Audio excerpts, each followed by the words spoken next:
Bonjour, aujourd'hui je vous propose un nouveau tuto sur l'extension fil de Skype et sur la nouvelle version.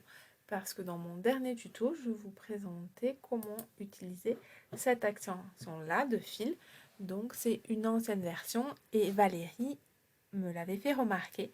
Donc aujourd'hui, je vous présente la nouvelle version, celle-ci, qui permet de relier des points de la colonne de gauche à la colonne de droite, mais également de faire des petites figures géométriques. Donc, ce qui n'était pas possible avec l'ancienne version, qui ne permettait seulement de relier des points de gauche aux points de droite.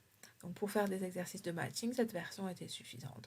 Mais Valérie m'a dit que la nouvelle était plus pratique, donc je suis les conseils de Valérie.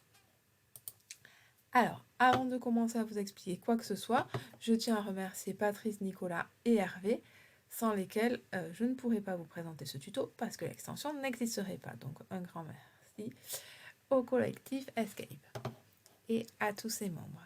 Donc pour aller télécharger la version réutilisable de fil, comme d'habitude, vous pouvez cliquer ici ou sur le génialier qui sera en mode réutilisable. Si vous le mettez en mode visualisation en cliquant ici, vous aurez également un accès direct à ces extensions que vous pourrez télécharger dans votre tableau de bord. Donc, une fois que c'est fait, il vous faut récupérer la page de création. La voici.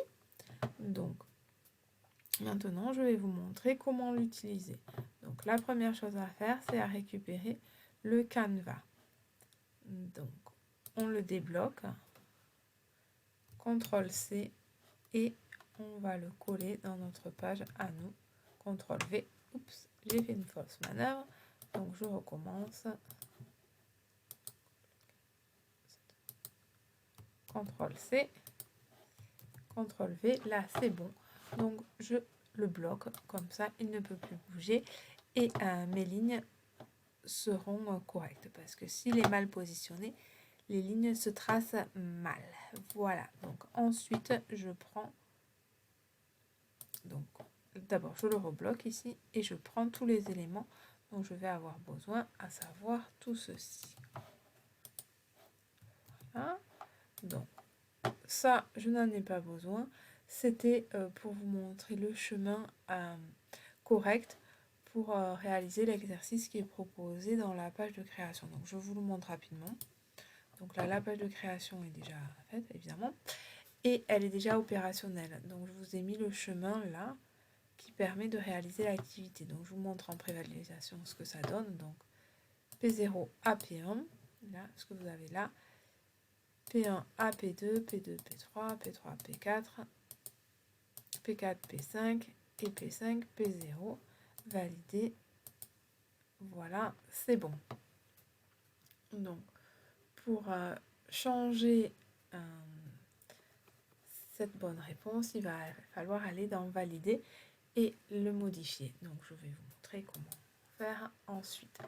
Donc, dans ma page de création, moi, j'ai pris ça. Donc, je vais effacer ça parce que ce ne sera pas le chemin que je vais vous proposer. Moi, je vais vous proposer simplement une activité de matching, donc colonne gauche à colonne droite. Donc, je vais prendre cette taille de points. Je n'ai pas besoin de cela, donc je les efface. Ça aussi, je n'en ai pas besoin. Là, le gagné, je vais changer le pouce et mettre un élément qui me correspond plus. Donc, je découpe. Je supprime.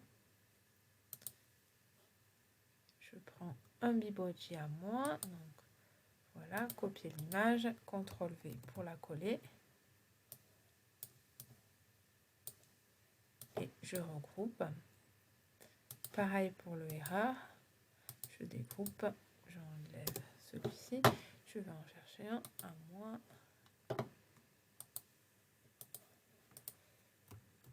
CTRL-V. Je le redimensionne. Et je le groupe avec erreur. Je mets ces deux messages en transparent parce que sinon, on aura un effet de doublon. Le message de réussite bravo avec mon Bimoji et également ce message.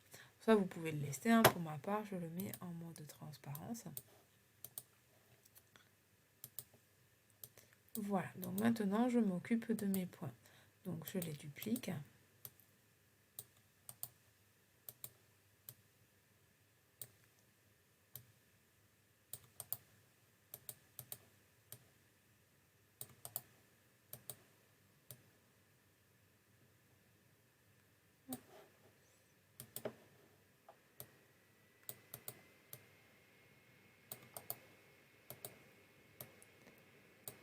Je les déplace.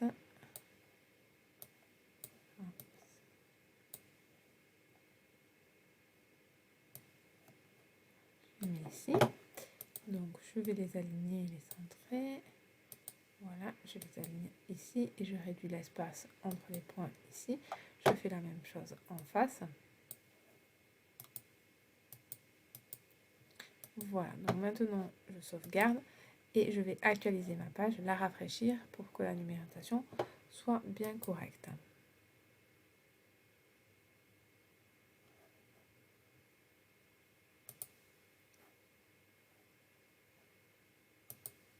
C'est ici, donc c'est bon. P0 avec P1, P2 avec P3, P4 avec P5. Donc c'est ce que je veux faire moi pour un simple exercice de matching. Donc je vais dans Valider sur le bouton d'interactivité et je vais changer mes réponses. Donc P0 je le veux avec P1, P2 avec P3, P4 avec P5. Et ça, je n'en ai pas besoin, donc je le supprime. Je pense à sauvegarder. Donc c'est bon, mon exercice est terminé. Je mets ça ici. Et j'enregistre. Je vous montre en mode prévisualisation ce que ça donne. Voilà. Bon, je vais faire une erreur. Hop. Donc là, je vois qu'il y a une erreur. Donc là, j'ai mal centré ça. Donc je le mettrai tout à l'heure pour qu'on voit qu'il y ait une ligne qui n'est pas correcte. Donc, retirer le dernier trait. Là, je valide et c'est bon. Tout est correct. Voilà, donc si j'avais voulu faire une figure plus sympathique, hein, ce genre de choses, par exemple.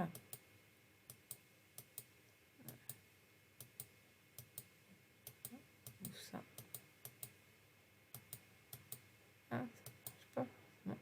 Voilà, il aurait fallu que dans Valider, je change mes paramétrages, que je mette P0 avec P1, mais aussi P0 avec